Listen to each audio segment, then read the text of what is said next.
உலகத்தில் உள்ள நண்பர்கள், உற்றார், உறவினர்கள், மகன், மகள், பேத்தி அனைவருக்கும் இந்த கிராண்ட்மா கேட்ஸின் அன்பான வணக்கத்தை தெரிவித்துக் கொண்டு, இந்த சம்மர் வெக்கேஷன்ல நீங்கள்லாம் எப்படி என்ன பண்ணீங்க? நாங்கலாம் அந்த காலத்துல என்ன பண்ணுனோம்னு சொல்லி, சில விஷயங்கள தெரிஞ்சவங்க கமெண்ட் பண்ணுங்க. தெரியாதவங்க புரிஞ்சுக்குங்க.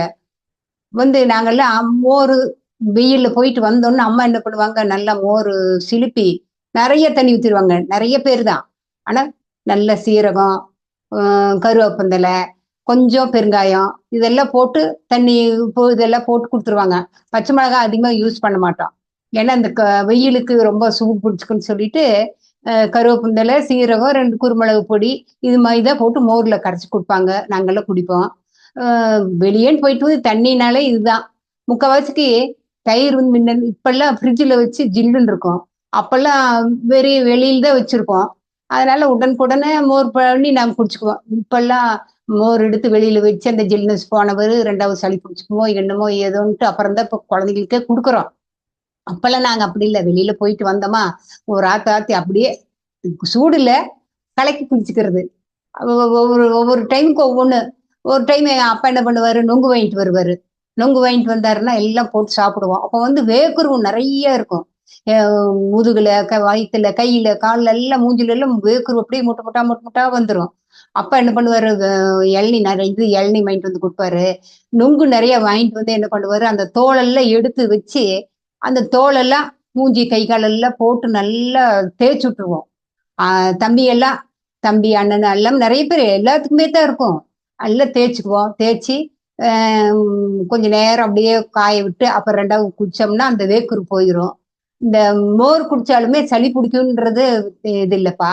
என்னன்னா, பெருங்காயம் போடுறனால அஜீரணம் ஆனா கூட மோர் குடிச்சோம்னா ஜீரணமாயிக்கும்.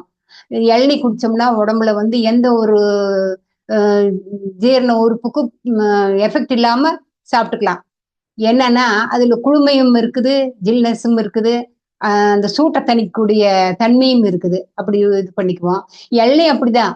முக்காவாசி இளநீ வாங்கிட்டு வந்தோம்னா, 10 இளநீ, 15 இளநீ வாங்கிட்டு வந்தோம்னா, 2 நாளைக்கு வச்சு உடைச்சு குடிச்சுட்டே இருப்போம். முக்காவாசி அந்த டைம் நாங்க சின்ன குழந்தைங்களா இருக்கும்போது பார்த்தோம்னா, நெறைய இடத்துல அம்மை வரும். அம்மை வந்துச்சுன்னா, அவங்க கண்டிப்பா இளநீயும், வாழைப்பழம், நல்ல சூடு இல்லாம, அ வேப்பந்தழையெல்லாம் கீழ போட்டு படுக்க வச்சு, அந்த மாரி தான் நாங்கலாம் அந்த டைம்ல பண்ணுவோம். ஆனா இருந்தாலும், அப்ப ரொம்ப கொடுமை. அம்மையினால நெறைய பேர் இறந்திருக்காங்க. எங்க வீட்டு பக்கத்துல எல்லாம் அந்த தெருவுல ஒரு ஒரு நாள் அந்த புள்ளைக்கு அம்மை வரும்னா, மறுநாள் 2 குழந்தை இறந்திருக்கும். அந்த மாதிரிலாம் ரொம்பவும் வருத்தப்பட்ட காலம் அது.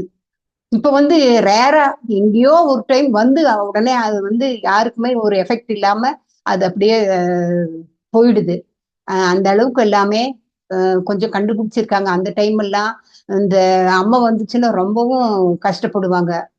அ அதே மாதிரி இளநீ, நுங்கு, மோரு, அ இந்த இது சப்ஜா விதையெல்லாம் அப்ப நெறைய கிடைக்கும். அத என்ன பண்ணுவோம், போட்டு சர்பத் மாதிரி தண்ணிக்குள்ள ஊத்தி ஊற வச்சு குடிச்சுக்குவோம். அப்ப அப்ப அதனோட எஃபெக்ட் எல்லாம் இப்ப தெரியுது. இப்பதான் டாக்டர் அத குடிங்க, இத குடிங்க அப்படிங்கும்போது நம்ம முதல்லயே இதெல்லாம் செஞ்சிருக்கோம் அப்படின்னு சொல்லிட்டு. அப்புறம் பழைய சாப்பாடு அதே மாதிரி தயிர் ஊத்தி நைட்டு தண்ணி ஊத்தி வச்சுருவோம். காலையில எந்திரிச்சு நல்லா போட்டு கரைச்சு ஆளுக்கு ஒரு டம்ளர் குடிச்சுக்குவோம். அந்த டைம்ல எங்க அப்பா என்ன பண்ணுவாரு, டெய்லி வாழைப்பழமும், ஒரு பிரெட் துண்டும் காலையில சாப்பிட்டுட்டு, டீ குடிச்சிட்டு தான் வேற டிஃபனே சாப்பிடுவோம். அப்படிதான் எங்க அப்பா எல்லாத்துக்குமே குடுப்பாரு.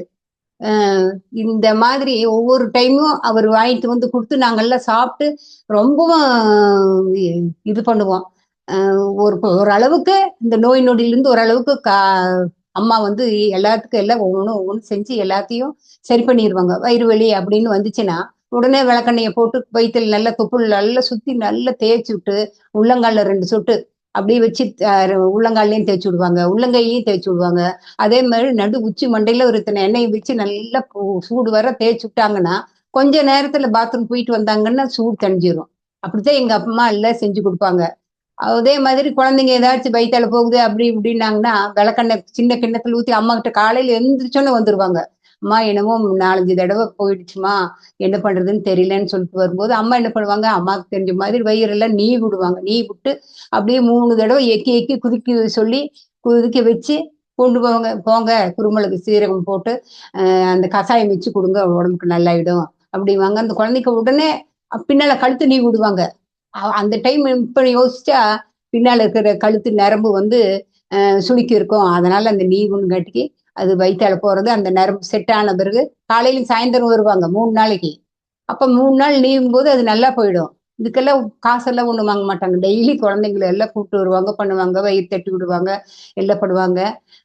ஒரு இது மாதிரி வந்தாங்கன்னா பாரு ஏதோ ஒண்ணு சொன்னாங்கன்னா, ஏதோ அம்மா நீங்க என்ன சொல்றீங்களோ அத சொல்லுங்க. அந்த மாதிரி நாங்க எல்லாம் அம்மா கிட்ட நல்லா பழகுனது தான். இப்ப என் பேரன், பேத்திகளுக்கு எல்லாத்துக்கும் இதேதான். அதிகமா டாக்டர்ட்ட போகாம வீட்லயே இருக்கிற மாதிரி பண்றோம். இருந்தாலும் நம்மள மீறி டாக்டர்ட்ட போற கண்டிஷன் வரும்போது போய்த்தான் ஆகணும். நம்மளுடைய கை வைத்தியம் இப்ப வந்து ஏத்துக்கூடிய மாதிரி அவங்கெல்லாம் யாருமே சொன்னபடி கேட்கறது இல்ல.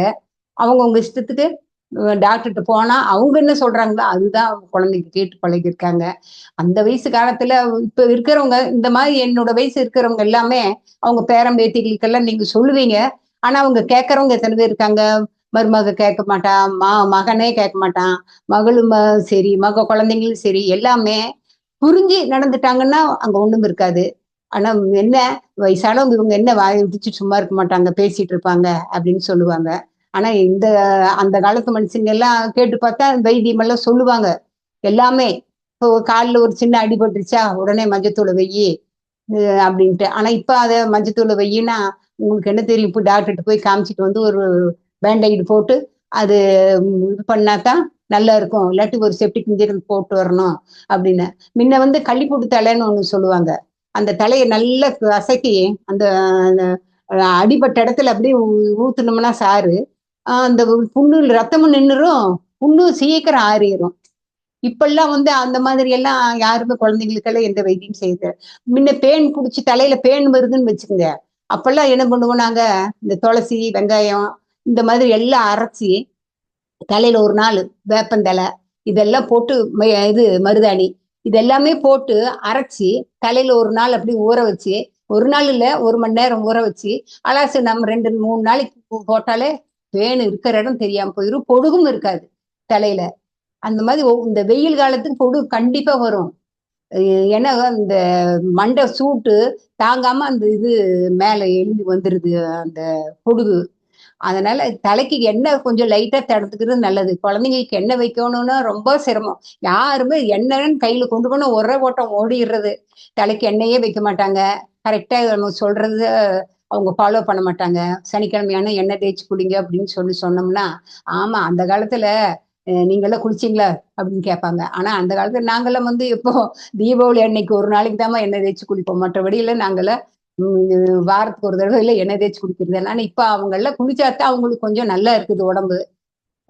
எந்த ஒரு பிரச்சனையும் இல்லாம இருக்குது ஒவ்வொரு நாளும் ஒவ்வொன்றும் நம்ம சொல்லிட்டு இருக்கோம் ஆனா குழந்தைங்க கேட்கறவங்க கேட்கறாங்க கேட்காதவங்க விட்டுடுறாங்க அதே மாதிரி முன்ன வந்து நொங்கெல்லாம் வாங்கணும்னா 1 ரூபா கொடுத்தோம்னா அது கடக்கும் ஒரு 25 நொங்கு 30 நொங்கு 40 நொங்கு கொடுப்பாங்க 1 ரூபாய்க்கு வாங்கினாலே அத்தனை கிடைக்கும் ஆனா இப்ப ஒரு நுங்கே 10 ரூபா சொல்றாங்க 10 ரூபா 5 ரூபா அது ரேர 100 ரூபாய்க்கு 10 ரூபா கரெக்ட் அப்படிதான் கொடுக்குறாங்க அதே மாதிரி இளநி வந்து முன்னெல்லாம் 5 பைசா 3 பைசா சின்ன இளநியா இருந்த 3 பைசா 5 பைசா இப்படித்தான் இளநிக்கெல்லாம் நாங்கெல்லாம் வாங்கி குடிச்சோம் இப்பெல்லாம் 40 ரூபாய்க்கு மேல 50 ரூபாய்க்கு மேலதான் இளநி போடுற இடத்துக்கே போனாலுமே 30 ரூபா வாங்காம வாங்குறது இல்லை ஏன்னா அவங்க மரம் ஏறி பொறிக்கிறது அப்பமா அந்த காலத்தில் மரம் ஏறி பொறிச்சவங்க தான் ஆனா அதே மாதிரி சம்மர் வெக்கேஷன்ல இது வெள்ளரிக்காய் நல்லா கிடைக்குமா நல்ல நிறைய வெள்ளரிக்காயெல்லாம் வாங்கிட்டு வந்து காலையில மத்தியானம் சாயந்தரம் நல்லா கடிச்சு கடிச்சு சாப்பிடுவோம் இந்த மாம்பழ சீசன்ல மாம்பழம் எல்லாம் சாப்பிடுவோம் இந்த சம்மர் வெக்கேஷனுக்கு